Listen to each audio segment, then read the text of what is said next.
Serokê heyva Sûriya welatê Tirkiye Kerem Qeneq ragihand rejima Esed rêkeftina deverên kêmkirina astê şer bin pê dike.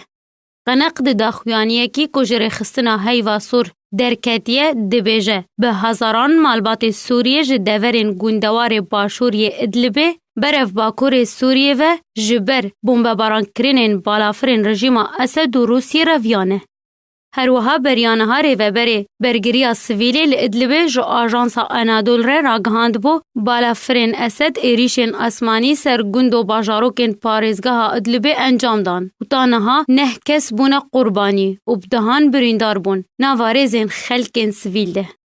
Derbarê derbederiya neşteciyên gûndewarê Idlibê berev Idlibê serokê heyva Sûr dibêje tevgera derbederiyê wê rewşên mirovayî li Idlibê xirabtir bike û derdora 5,000 malbat neçar bûne malên xwe li başûrê Idlibê bi cih bihêlin û berev Bakurê Sûriyê ve biçin. Amaje kir heyva Sûriya Tirkî kampên nû ji bo derbederan ava dike.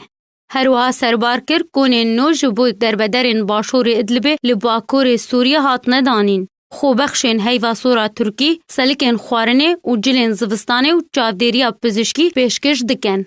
Idlib yek ji deverên kêmkirina astê şerê ya ku li Esîtana paytexta Kazaxistanê hatiye ragihandin ji aliyê Tirkiye û Rûsye û Îranê ve.